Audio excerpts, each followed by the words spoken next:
Giane espera sinceramente que sim. Que vocês estejam muito bem em casa, se cuidando e estudando também, turminha. Mais uma aulinha de geografia e nós vamos trabalhar a questão do grande mosaico mundial. Como assim, professora? Entender o processo, né, dessa construção, dessa mudança de polo de poder que a gente tem hoje e também no processo de construção histórica mundial, tá bom? Então, para começar aqui, trabalhando a questão da geopolítica. O que é essa geopolítica? É o estudo da configuração geográfica a partir da política, né? A partir do poder realmente político dessas nações. E aí ele diz assim, um jogo de poder bélico, ou seja, né, de armas, né, e econômico das potências. Então, quando ele se refere a isso, ele está tentando entender que a geopolítica ela começou a tomar forma a partir do século XIX, tá bom? Com o processo de industrialização que se tornou aí amplo para vários países, não ficando somente restrito ali aos países da Europa, né, que iniciaram esse processo. Então, gente, a partir desse momento aqui, a gente vai ter, com a industrialização, o poder desse crescimento bélico, principalmente ali, né, já na construção da metade para o final do século XIX. A expansão do neocolonialismo, tá bom? E a questão das disputas, que a gente já falou, né, que em outros momentos de nossas aulas, que existia por conta do território, matéria-prima e mercado consumidor também, né, faz com que esses países eles acabem entrando em conflito, né, tentando aí mostrar essa questão do poder bélico, do poder de armamento. Também a gente precisa lembrar que a industrialização faz com que esses países consigam produzir também mais armas, tecnologia melhor, e isso tudo vai fazendo com que a gente tenha, né, o resultado, esse crescimento dessa força armada, por conta desse investimento na industrialização e também nos processos aí afins, né, a esse processo da industrialização. E aí a Pro coloca, né, o século XIX, uma preparação, né, eles produzindo, pensando nessa questão do armamento, e já no século XX, o século da movimentação, como vocês já sabem, né? Então, no século XX, a gente tem o quê? Primeira Guerra Mundial, Segunda Guerra Mundial e Guerra Fria. Todas essas guerras, elas vão estar, querendo ou não, envolvido o quê? Disputa de território, não é isso que a gente já comentou, né? A questão do processo de industrialização, que leva a uma procura por matéria-prima e mercado consumidor. Então, todas essas guerras, os pontapés, os estopins, né, para o começo, vai ser essa questão de disputa, poder político, né, econômico e também, né, atrelado a essa questão militar. Então, é isso que a gente precisa entender para a configuração do mosaico mundial, que essas guerras, elas vão estar diretamente ligadas à tentativa de poder, né, de chegar ao poder de amplas esferas, tá bom? Seguindo aqui, a gente tem os polos da nova, né, ordem mundial, da moderna nova ordem mundial. Então, para começar, o que seria essa ordem mundial? A gente precisa entender o seguinte, que a ordem mundial é como esses países se organizam em termos de poder. A gente tem um polo de poder, quando eu falo um polo, é um país que se mostra acima dos demais. A gente tem dois polos de poder, dois países que se mostram, né, puxando aí a liderança mundial, ou a gente tem vários. Então, isso é a configuração de ordem mundial. E quando a gente se refere a essa nova ordem, ela começa a partir da década de 90, 1990. Por quê? Porque a gente passa por muitas mudanças aí no mapa mundial. Como assim, professora? Mudanças no mapa mundial. Por quê, minha gente? Porque a gente tem aí a fragmentação de países, né? Aí cito aí a extinta União Soviética. A unificação de países que estavam aí, né, divididos, a Alemanha. E além disso, a extinção de outros, né? Então, tudo isso faz com que a configuração do mapa que a gente tinha até então, ela se modifique totalmente. Isso pós-Guerra Fria, tá bom? E aí, a partir desse momento, né, dessa pós-Guerra Fria, a gente percebe que a ordem mundial, ela se altera. Então, a gente deixa de vivenciar o mundo bipolar para o mundo unipolar. Bipolar por quê? Porque na Guerra Fria, quais eram os polos de poder? Estados Unidos e União Soviética, significa bi, né? Bipolar, dois polos. Quando eu falo unipolar, é por quê? Porque a gente tem aí a supremacia e a vitória, vamos colocar assim, dos Estados Unidos, tá bom? Então a União Soviética, ela entra em decadência, né? E os Estados Unidos se sobressaem nesse processo de Guerra Fria. Então há uma mudança nesse contexto. Então a gente deixa de ter uma ordem bipolar e passa a ter uma ordem unipolar, né? E aí a gente entende o quê? Que nesse processo todinho a gente cria uma nova ordem mundial, uma nova configuração. Sigo aqui colocando para vocês que a gente tem outras colocações, como o termo multipolaridade e apolaridade. Quando é que a gente vivencia a nossa história? Eu já falei para vocês, quando a gente vivencia a bipolaridade e a unipolaridade, não foi? Então, bipolaridade e Guerra Fria. Pós-Guerra Fria, a gente entra aí na unipolaridade. E a multipolaridade? A partir do contexto de 1995, minha gente. Então, os Estados Unidos saem desse período de Guerra Fria lá por cima, né, mandando, desmandando, só que aí 5 anos depois, 5, 6 anos depois, ele já começa a perceber que ele não ficaria sozinho por muito tempo. E aí a gente vê potências, né, surgindo aí também para confrontar os Estados Unidos. Então a gente começa a ter uma multipolaridade, porque vários países estão aí nesse poder. E alguns estudiosos colocam também a questão da apolaridade. Quando é essa apolaridade? Quando a gente não percebe, não consegue identificar, né, quais são esses polos. São vários, mas são quem? Na multi. E nessa apolaridade a gente não consegue identificar esse processo aí. E essa apolaridade, os estudiosos colocam, começa a partir dos anos 2000. Então, entendemos ordem mundial, entendemos bipolaridade, unipolaridade, multipolaridade e apolaridade. Agora é o processo, então preste atenção. Então, no começo da década dos anos aí, né, 2000, a gente percebe que a hegemonia americana, ela cai. E cai quando? Principalmente a partir do ataque das Torres Gêmeas. Naquele momento fica muito claro que os Estados Unidos ele não está sozinho em poder bélico, militar, né? E ele também estava fragilizado, porque ele permite, né, que esse atentado, ele não tem como barrar esse atentado.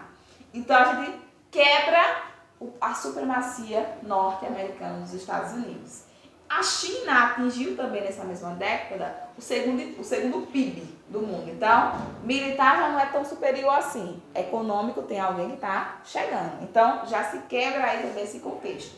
E os Estados Unidos e o Japão e a União Europeia, né, acabam se ficando aqui no mesmo patamar. Além da China, nessa questão aí, tanto econômica como militar. Então, a gente percebe uma desconstrução do que a gente tinha até então. Sigo aqui, meus amores, colocando o papel dos países periféricos no cenário mundial. O que significa um país periférico? Tá bom? No capitalismo mercantil, os países periféricos eram aqueles que não faziam parte da Europa. Quando é o capitalismo mercantil? Já no século XVI. Nas grandes navegações. Quem eram os países periféricos? Quem não fizesse parte da Europa.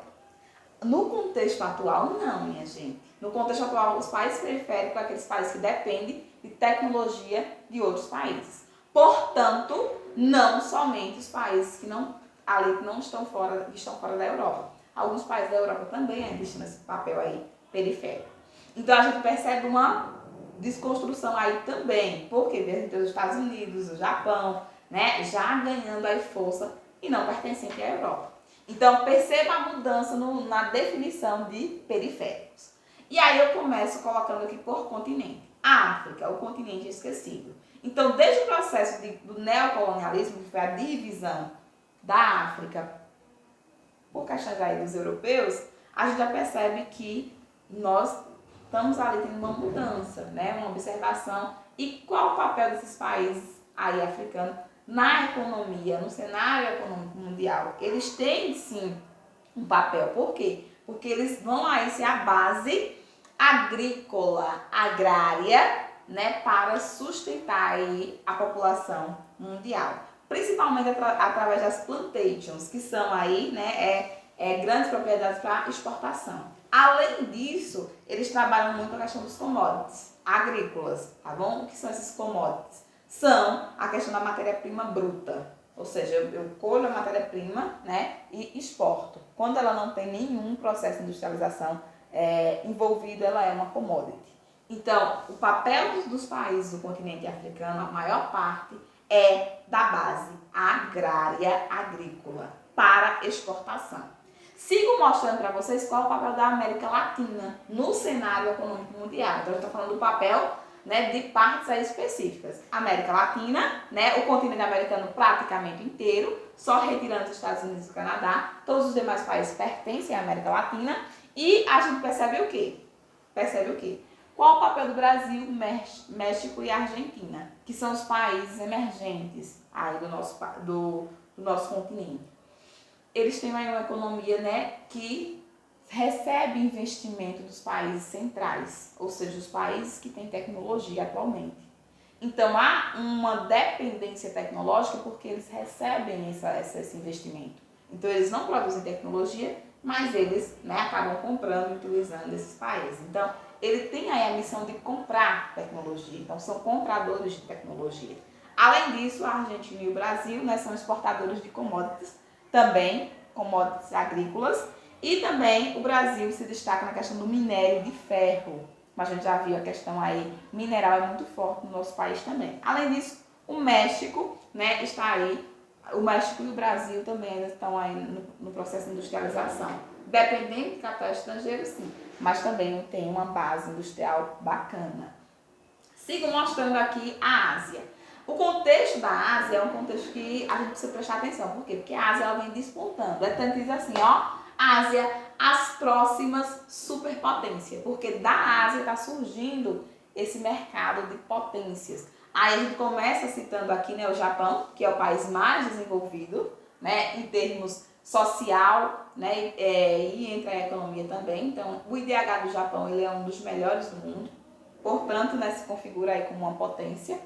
E além disso, né, dessa questão do desenvolvimento social, a gente tem também a questão da economia. Várias empresas multinacionais, como eu coloquei aqui para vocês, Honda, Toyota, né, a Sonic, tudo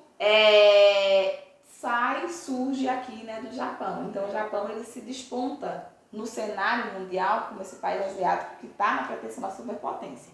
Além disso, a gente tem China e Coreia do Sul, né, com a tecnologia absurda, né, uma produção tecnológica gigantesca, apesar da China ter problemas ainda com o IDH, que mostra a qualidade de vida.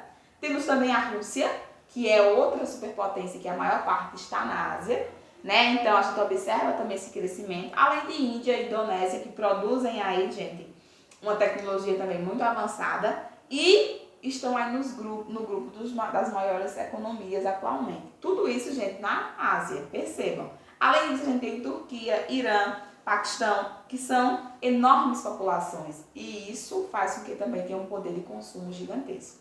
Por isso a gente fala da importância asiática nesse mosaico, né, mundial. Sigo aqui mostrando a questão do Oriente Médio. Professora, mas o Oriente Médio não está na Ásia? Porque a senhora não colocou esses países lá? Porque aqui a gente tem uma característica específica. Qual é, meus amores? A questão do petróleo. O que leva esses países do Oriente Médio ao cenário mundial é a questão do petróleo. Então, o petróleo faz com que esses países tenham aí PIBs expressivos e mostram aí também esse poder econômico. Então, qual é a função desses países periféricos? Mandar matéria-prima e também consumir tecnologia e mercadorias. Isso de todos os continentes aí que a gente já observou. Da América Latina, a africano, né, os países aí da África e asiático. Um destaque também para o Oriente Médio com sua base petróleo. Então a região do Oriente Médio ela vai praticamente suprir o mundo inteiro desse recurso, tá bom? Por isso a importância. Mais, né, da metade do petróleo mundial é produzido nessa região por esses países. Então, eles têm um poder na economia mundial extremamente grande. Sigo falando um pouquinho da ONU, né? Qual é a função da ONU nesse mosaico mundial que a gente está falando desses países? Então, a ONU ela tem a missão de regular, vamos colocar assim, a ordem mundial, tá certo? Então, a gente lembra que a ONU era criada quando? Quando? Vocês já sabem, né? Então, não pode esquecer. A ONU ela é criada após a Segunda Guerra Mundial. Qual o intuito, professora? Manutenção da paz mundial. Então, ela vem aí, né, suprir a Liga das Nações, superar a Liga das Nações que não cumpriu sua função, porque a Liga das Nações ela é criada ao fim da Primeira Guerra Mundial para que não houvesse da Primeira Guerra Mundial para que não houvesse a Segunda.